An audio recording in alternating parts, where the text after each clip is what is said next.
करीम साहब, क्या है अपडेट? आज बिहार की जनता, बिहार के मतदाता जो रिकॉर्ड तोड़ मतदान कर रहे हैं, ये संकेत क्या है? जरा मुझे ग्राउंड के एकदम जो बिल्कुल एग्जैक्ट रिपोर्ट है वो मुझे, मेरे दर्शकों सबको दीजिए आप। जी देखिए, नमस्कार। सबसे पहले तो मैं आपका धन्यवाद करूंगा कि आपने मुझे अपने इससे जोड़ा है। मैं आपको बता दूं कि किशनगंज का ये जो पूरा सीमांचल का जो 4 जिला है, पूर्णिया, कटिहार, अररिया और किशनगंज। तो हम किशनगंज की बात करते हैं। किशनगंज में कुल 4 विधानसभा सीट है। इन 4 विधानसभा सीट पर जो पिछले 2020 में चुनाव हुआ था, उसमें 2 सीट AIM असदुद्दीन ओवैसी की पार्टी ने जीती थी और एक आरजेडी, मतलब कांग्रेस ने जीता था और एक आरजेडी ने। तो कुल मिलाकर के यहाँ पे MIM जो है अपना कब्जा जमाया था। उसी को लेकर के इस बार भी चारों विधानसभा सीट पर MIM ने, असदुद्दीन ओवैसी की पार्टी ने अपना उम्मीदवार खड़ा किया है।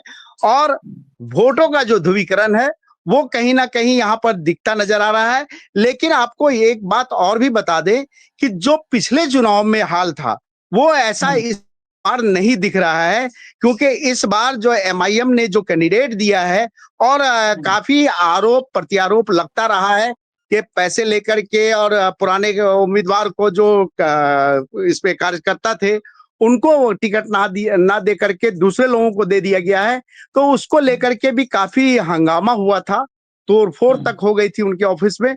लेकिन अब ये हुआ है कि किशनगंज का जो सीट है, जो सदर सीट है, उस पे कांग्रेस के जो उम्मीदवार हैं वो पहले MIM पार्टी में थे, बाद में वो आरजेडी में शामिल हो गए और उसको आरजेडी में शामिल रहते ही कांग्रेस ने टिकट दे दिया है।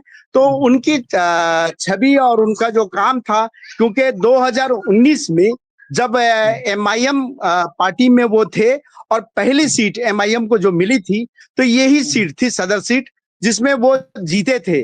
बाय इलेक्शन हुआ था और उसमें वो जीते थे, 11 महीने तक वो विधायक रहे और उसके बाद फिर इलेक्शन हुआ तो उसमें वो हार गए और कांग्रेस के उम्मीदवार इजहारुल हुसैन जीत गए। तो अब ये हो गया है कि कांग्रेस ने उनको जब टिकट दे दिया है, इजहारुल हुसैन को टिकट ना देकर के कांग्रेस ने कमरुल हुदा को जो टिकट दिया है, तो कमरुल हुदा काफी मजबूत अभी देखे जा रहे हैं। तो कांग्रेस यहाँ पे मजबूत है। रही बात बहादुरगंज सीट की, तो बहादुरगंज सीट पर भी जो एक प्रोफेसर थे, वो प्रोफेसर को कांग्रेस ने टिकट दे दिया है। तो वहां भी काफी मजबूती के साथ वो लड़ रहे हैं। तो कुल मिलाकर के बहादुरगंज और किशनगंज में तो इस तरह से दिख रहा है। रही बात कोचा धामन विधानसभा की, तो कोचा धामन विधानसभा में जो पूर्व विधायक थे मास्टर मुजाहिद आलम, वो जदयू में शामिल थे और जदयू में रहने के बाद उन्होंने काफी अच्छा काम किया था। तो वहां पे MIM के कैंडिडेट से जदयू का सीधा टक्कर है। जी देखिए, आपको बता दें कि यहाँ पे अभी हमने सुबह से चारों विधानसभा क्षेत्र का भ्रमण किया है, चारों विधानसभा घूमा है। लोगों से जो मेरी बात हुई है, जो वोट करके निकल रहे हैं या जो चौक चौराहे पर खड़े हैं या फिर चाय दुकानों में हैं, तो उनसे हमने रुक करके बात की है। तो उनका कहना है कि परिवर्तन हमें करना है, क्योंकि 20 साल की जो सरकार है, आपको बता दें कि ये मुस्लिम बहुल इलाका है। यहाँ पे तकरीबन 68% मुस्लिम निवास करते हैं। तो ये यहाँ पे मुसलमानों को रिझाने के लिए ओवैसी आते हैं और वो कामयाब भी हो जाते हैं। लेकिन इस बार मुझे ऐसा नहीं लगता कि वो ओवैसी कुछ कर पाएंगे। एक सीट पर हो सकता है कि उलटफेर हो जाए, लेकिन जो 2 सीट उन्होंने जीता था वो उनको नहीं मिलेगा, ऐसा मुझे लगता है। अच्छा करीम साहब, आप किशनगंज का तो बता दिए, लेकिन पत्रकार तो पत्रकार होता है, वो तो हवाओं की भी खुशबू को समझ के हवा किस दिशा में चल रही है सब बता देता है। अगल बगल के जो जिले हैं, उन जिलों पर भी आपके पास रिपोर्ट तो जरूर होगी। पूरे जब वहां सीमांचल में किसी प्रकार की बात पूरे कर, उन्हें सीमांचल बताओ। में क्या चल रहा है? पूरे पूरा सीमांचल इलाके सीमांचल, में, कंप्लीट पूर्णिया, सीमांचल किशनगंज, कितने। अररिया, कटिहार। हाँ हाँ। देख देखिए, पूरे सीमांचल की बात अगर करें तो पूरे सीमांचल में अभी महागठबंधन जो है कहीं ना कहीं वो हावी हो रहा है, क्योंकि देखिए 20 साल से जो सरकार चल रही है उस सरकार से लोग ये कह रहे हैं कि नौकरी नहीं मिला है, पलायन का मुद्दा है और बहुत सारे मुद्दे हैं जिनको लेकर के लोग अब सरकार बदलने के पक्ष में है। आम लोग जो है वो सरकार बदलने के पक्ष में है। तो इसे कहा जा सकता है कि इस बार जो है बदलाव की हवा चल पड़ी है। ये ज्ञानेश कुमार, सीमांचल के लोग तो चर्चा कर ही रहे होंगे करीम साहब कि ज्ञानेश कुमार के खेल से कैसे निपटेंगे। सीमांचल के लोग तो, मतदाता तो चाहते हैं बदलाव करना, परिवर्तन करना, लेकिन क्या ज्ञानेश कुमार परिवर्तन करने देंगे? सीमांचल के लोग भारी पड़ेंगे या ज्ञानेश कुमार के सामने मामला गड़बड़ हो जाएगा? अंचल में जो बार बार ज्ञानेश कुमार ये कहते थे या अमित शाह ये कहते हैं कि घुसपैठ का मामला है, घुसपैठियों को हम बाहर करेंगे, तो एसआईआर तो लाया गया, लेकिन कितने घुसपैठिया मिले ये अभी तक उन्होंने नहीं बताया है, या ज्ञानेश कुमार ने भी प्रेस वार्ता में ये कुछ नहीं बताया है कि कितने घुसपैठिया मिले।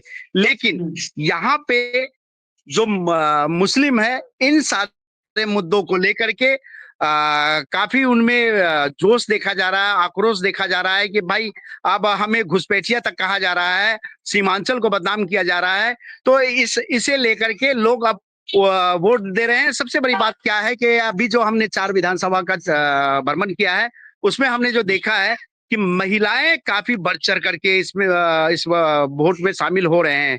तो कहीं ना कहीं यहाँ पे जो पलायन की बात आती है कि पलायन करके लोग दूसरे राज्यों में चले जाते हैं, दिल्ली, पंजाब, बड़े शहरों में जाकर के वो नौकरी करते हैं या रोजगार करते हैं, मजदूरी करते हैं।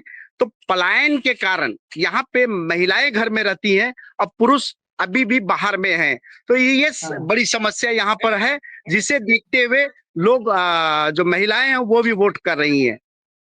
अच्छा, एक बात और, मेरा आखिरी सवाल है आपसे। आपने कहा महिलाएं खूब वोट करती नजर आ रही है, खूब लाइनों में, और मैंने विजुअल भी देखा, महिलाओं की लाइन लंबी लंबी कतारें हैं। 10-10 हजार रुपया महिलाओं के खाते में आया है। कहीं ऐसा तो नहीं कि महिलाएं 10,000 रुपए में फिर से नीतीश, 25 से 30 फिर से नीतीश वाला सोच ली हो कि 10,000 रुपया आया उसी में? जी जी, देखिए ऐसा ऐसा यहाँ पे वैसा कुछ भी नहीं दिख रहा है, क्योंकि कई महिलाओं से मेरी बात हुई है तो उनका साफ कहना है कि 10,000 रुपया तो आया है, जब सरकार दे रहा है तो हम ले लिए, लेकिन वोट जो है हम अपने पसंद का करेंगे, वो महागठबंधन को चुनेंगे। तो इस तरह से बदलाव की बात करते हैं। हमने कई बार कई लोगों से भी पूछा है, पुरुषों से भी पूछा है कि भाई नीतीश सरकार ने तो काफी कुछ काम किया है, बोले काम करने से क्या होगा, हम लोग तो अब बदलाव की तरफ झुकाव जा रहा है। तो कुल मिलाकर के बदलाव की स्थिति जो है वो यहाँ पर दिखाई पड़ रहा है सीमांचल में। चलिए, आप नजर बनाए रखिए। अगर बीच में हो सकता है आज मतदान खत्म होने के बाद 10 मिनट का कष्ट मैं आपको और दूं, कहीं से 10 मिनट का कष्ट आपको और दूंगा, तो अगर वक्त निकलेगा तो जरूर थोड़ा सा हमारे लिए कष्ट कीजिएगा, क्योंकि आपके माध्यम से ग्राउंड की रिपोर्ट देश को मिल रही है। बाकी लोग तो एसी कमरों में बैठ करके बता देंगे, हम भी बता सकते थे, लेकिन हमने यही मनीष से कहा कि भैया ग्राउंड की रिपोर्ट चाहिए, तो ग्राउंड पर जो लोग हैं जरा उनको जोड़ा जाए। तो एक बार मतदान खत्म होने के बाद फिर मैं आपको कष्ट दूंगा, और अभी आप हमारे साथ जुड़े, इसके लिए बहुत बहुत धन्यवाद, बहुत बहुत धन्यवाद आपका, बहुत बहुत चलिए, धन्यवाद। धन्यवाद धन्यवाद धन्यवाद धन्यवाद धन्यवाद।